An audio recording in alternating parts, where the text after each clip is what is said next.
కేవలం ప్రభుత్వ ఆధ్వర్యంలో 11 మెడికల్ కాలేజ్ మాత్రమే ఉండేటివి కూడా. కానీ జగన్మోహన్ రెడ్డి గారు ముఖ్యమంత్రి అయినాక వైద్య విద్య కావచ్చు, లేకపోతే విద్య, అలాగే వైద్యము, ఇవన్నీ కూడా ప్రజలకు, ముఖ్యంగా పేదలకు, మధ్యతరగతి వారికి కూడా అందుబాటులో తీసుకొని రావాలని చెప్పి ప్రభుత్వ ఆధ్వర్యంలోనే 11 కాకుండా ఎక్కువ మెడికల్ కాలేజీలు ఉంటే ఎక్కువ మంది విద్యార్థులు కూడా వైద్యులైపోయి బయటకు వస్తారని చెప్పేసి ఒక సదుద్దేశంతో 17 మెడికల్ కాలేజీలు 8,300 కోట్ల రూపాయలతో శాంక్షన్ చేసి కోవిడ్ తర్వాత ప్రారంభించి 2 సంవత్సరాల్లోనే 7 మెడికల్ కాలేజీలు కూడా పూర్తి చేసి అన్ని రకాల అంగులు చేకూర్చి స్టాఫ్ను నియమించి 5 మెడికల్ కాలేజీలోని 23-24 అకాడమిక్ ఇయర్లోనే ప్రారంభించడం జరిగింది. 2 మెడికల్ కాలేజీలు కూడా 24-25 అకాడమిక్ ఇయర్లో ప్రారంభించాలంటే ప్రభుత్వం మారిపోవడం, కూటమి ప్రభుత్వం అనేది కూడా రావడం, కూటమి ప్రభుత్వం ఇంకా కూడా ఎక్కువ దగ్గరకు తీసుకొని వస్తానని చెప్పేసి ప్రైవేటీకరణ అనేది లేకుండా అన్ని ప్రభుత్వ పరంగానే హాస్పిటల్స్ కూడా తీసుకొస్తామని వాగ్దానం చేసి ఆ వాగ్దానానికి కిలోదాని కూడా ఇచ్చేసి ఈరోజు జగన్మోహన్ రెడ్డి గారి యొక్క నాయకత్వంలో ఉండే ప్రభుత్వం 17 మెడికల్ కాలేజీలు తీసుకొని వచ్చేసి ఖర్చు పెట్టి అవన్నీ కూడా చేస్తే అవన్నీ కూడా పీపీపీ విధానంలో ప్రైవేటు పరం తన బంధువులకు, తనకు, తన వర్గానికి, తన పార్టీ వారికి ఆదాయం సమకూర్చే విధంగా కూడా అన్ని కూడా ప్రైవేటు వారికి దారదత్తం చేస్తుంటే వైఎస్ఆర్ కాంగ్రెస్ పార్టీ ఆధ్వర్యంలో ఈ ప్రైవేటీకరణకు వ్యతిరేకంగా ఈరోజు మేమనేది కూడా పోరుబాటు కూడా చేసి ఈ రోజు నుంచి వైఎస్ఆర్ కాంగ్రెస్ పార్టీ ఆధ్వర్యంలో జగన్మోహన్ రెడ్డి గారి యొక్క నాయకత్వంలో 1 కోటి సంతకాల సేకరణ కోసం చేసి ర్యాలీల ద్వారా ప్రజల్లో చైతన్యవంతులు చేస్తూ సంతకాలు సేకరిస్తూ వచ్చే నెల 26 తర్వాత, నవంబర్ 26 తర్వాత మేము గవర్నర్ గారికి అవన్నీ కూడా ప్రజలు చేసిన సంతకాలతో సమర్పించాలని చెప్పేసి ఒక నిర్ణయం తీసుకుంది. ఆ కార్యక్రమం ఈ రోజు నుంచి ఈ రాష్ట్రంతో పాటు ఈ జిల్లాతో, అనంతపురం జిల్లాతో పాటు అనంతపురం అర్బన్ అసెంబ్లీ నియోజకవర్గంలో కూడా ప్రారంభమవుతా ఉంది. జగన్మోహన్ రెడ్డి గారు ఈ ప్రభుత్వ ఆధ్వర్యంలో 17 మెడికల్ కాలేజే కాకుండా దాదాపుగా పాత మెడికల్ కాలేజీలకు కూడా 3,850 కోట్ల రూపాయలు ఖర్చు పెట్టి ఆధునీకరణ చేయడం కూడా జరిగింది. అలాగే 1100 పైన దాదాపుగా 700 కోట్ల రూపాయలు ఖర్చు పెట్టి విలేజ్ క్లినిక్లు, పిఎస్సీలు కూడా అన్ని కూడా అంగులు చేకూర్చి ఈరోజు కూడా అందుబాటులో తీసుకొని రావడం జరిగింది 5 సంవత్సరాల పరిపాలనలో కూడా. ఇవే కాకుండా అర్బన్ హెల్త్ సెంటర్లు కూడా పేదవారి కోసం అనంతపురం లాంటి జిల్లా కేంద్రంలో కూడా ఒక్కొక్క అర్బన్లో కూడా 5-6 కూడా చేసుకొని వచ్చేసి దాదాపుగా 524 మెడికల్ కాలేజీలు 400 కోట్ల రూపాయలతో కూడా ఇవన్నీ కూడా పూర్తి చేసి ప్రజలకు అందుబాటులోకి తీసుకొని రావడం ఉంది.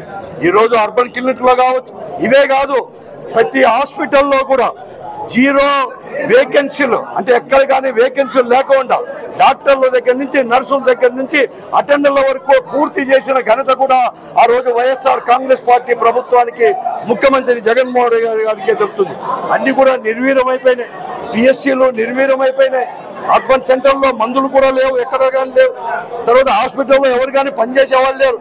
ఇవి కాకోకుండా ఈ 17 మెడికల్ కాలేజీలు వస్తే సూపర్ స్పెషాలిటీ హాస్పిటల్ అన్ని కూడా అటాచ్డ్గా వస్తాయి. అవన్నీ కూడా ప్రైవేట్ పరం చేసి ఆ సూపర్ స్పెషాలిటీ హాస్పిటల్లో ప్రైవేట్ మెడికల్ ఈ 17 కాలేజీల్లో కూడా ఫీజులు దండుకునే దానికి కూడా అవకాశం చట్టంలో కల్పించారు. కాబట్టి దానికి వ్యతిరేకంగా మేమందరూ కూడా ఒక పోరుబాట, ఈ ప్రైవేటీకరణకి పోరుబాట నిన్ననే జగన్మోహన్ రెడ్డి గారు అక్కడ ప్రారంభించడం జరిగింది. ఈ పోరుబాటని ఈ రోజు ఈ జిల్లాలో అనంతపురం అర్బన్ అసెంబ్లీ నిధులు కూడా ప్రారంభిస్తున్నాం. వచ్చే నెల 25-26 తేదీ లోపల ఉద్యమాలు చేస్తూ ప్రజలను చైతన్యవంతం చేస్తూ దీంట్లో కూడా రౌండ్ టేబుల్ కాన్ఫరెన్సులు కానీ, అలాగే స్కూళ్ళు, కాలేజీలు ఇవన్నీ కూడా జరుగుతూ వారందరినీ చైతన్యవంతం చేసి వారందరినీ భాగస్వాములను చేసేసి ఈ ప్రైవేటీకరణని అడ్డుకుంటామని చెప్పేసి, అలాగే ఈ రోజు ముఖ్యమంత్రి గారికి నేను అన్ని కూడా చెప్తున్నాను, హెచ్చరిక చేస్తున్నాను.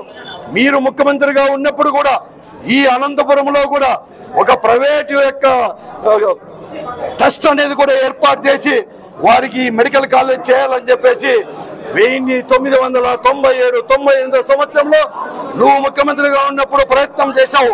ట్రస్ట్ కూడా ఏర్పాటు చేశావు. ట్రస్ట్ లో 10 మంది సభ్యులను కూడా చేసి స్థలాన్ని కూడా ప్రభుత్వం స్థలాన్ని కూడా 10 ఎకరాలు 12 ఎకరాలు కూడా నువ్వు ఇవ్వడం జరిగింది. ఈ రోజు సూపర్ స్పెషాలిటీ హాస్పిటల్ కట్టారో అది ట్రస్ట్ పేరిట కూడా ఆ రోజు ఇవ్వడం జరిగింది. ఆ రోజు మేమంతా కూడా పార్లమెంట్ సభ్యులు, ఆ రోజు మేమందరూ కూడా వ్యతిరేకించి ప్రజా ఉద్యమంతో మీ నిర్ణయాన్ని వెనక్కి తీసుకునేటట్టు చేసి మళ్ళా కూడా ప్రభుత్వ ఆధ్వర్యంలో అనంతపురంలో మళ్ళా కూడా ఎలా చేశాము, ఒకతూరి జ్ఞప్తికి తెచ్చుకోమని చెప్పేసి, ఒకతూరి మననం చేసుకోవాలని చెప్పేసి ఈ రోజు ఈ ప్రభుత్వాన్ని ముఖ్యంగా చంద్రబాబు నాయుడు గారిని తెలుగుదేశం పార్టీ వారిని కూడా నేను చెప్తా ఉన్నాను. అదే కాదు, ఆ రోజు 1992లో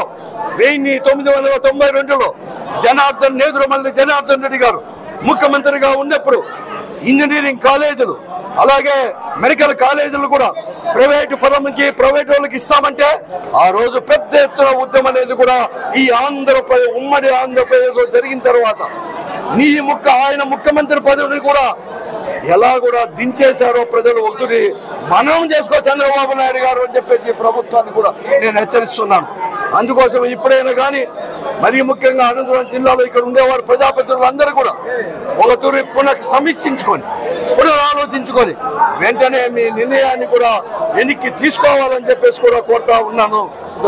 అందుకోసమే ఈ రోజు నుంచి వైఎస్ఆర్ కాంగ్రెస్ పార్టీ ఆధ్వర్యంలో 1 కోటి సంతకాల సేకరణ యొక్క ఉద్యమంలో చేయాలని చెప్పేసి ఈ ఉద్యమంలో మేధావులు, ప్రజా సంఘాల నాయకులు, ప్రజా సంఘాలు, వామపక్షాలు, ముఖ్యంగా కూడా రాజకీయ పార్టీ నాయకులు, వామపక్షాలు, అలాగే ఈ ప్రైవేటీకరణ వ్యతిరేకించే ప్రతి ఒక్కరు కూడా భాగస్వామ్యం కూడా కావాలని చెప్పేసి కూడా నేను వారందరినీ కూడా స్వయంగా కూడా ఒక వైఎస్ఆర్ కాంగ్రెస్ పార్టీ తరఫున కూడా నేను వారందరినీ కూడా కోరుతా ఉన్నాను. జై వైఎస్ఆర్ కాంగ్రెస్ పార్టీ. ఈ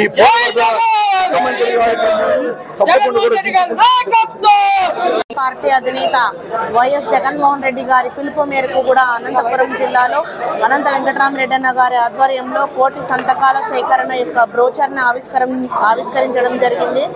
ఎందుకంటే జగనన్న ముఖ్యమంత్రిగా ఉన్నప్పుడు విద్యతోనే బడుగు బలహీన వర్గాల వారి జీవితాలు మెరుగుపడతాయి, ఆర్థికంగా బలోపేతమవుతారు అని నమ్మి జగనన్న ఆనాడు విద్యా వ్యవస్థలో ఎన్నో మార్పులు తీసుకొని వచ్చారు. అందులో భాగంగానే వైద్య విద్య కోసము కూడా ఆంధ్ర రాష్ట్రంలో దాదాపు 17 మెడికల్ కాలేజీలు నిర్మించారు. 2023-24 అకాడమిక్ ఇయర్లోనే కూడా వాటిని ప్రారంభించారు. కూటమి ప్రభుత్వం వచ్చిన వెంటనే కూడా ఆ ప్రభుత్వ మెడికల్ కాలేజీలని ప్రైవేటీకరణ చేస్తూ ఉన్నారు. వెంటనే ఆ నిర్ణయాన్ని మీరందరూ కూడా వెనక్కి తీసుకోవాలని కూడా ఈ సందర్భంగా కూడా మేము డిమాండ్ చేస్తూ ఉన్నాము.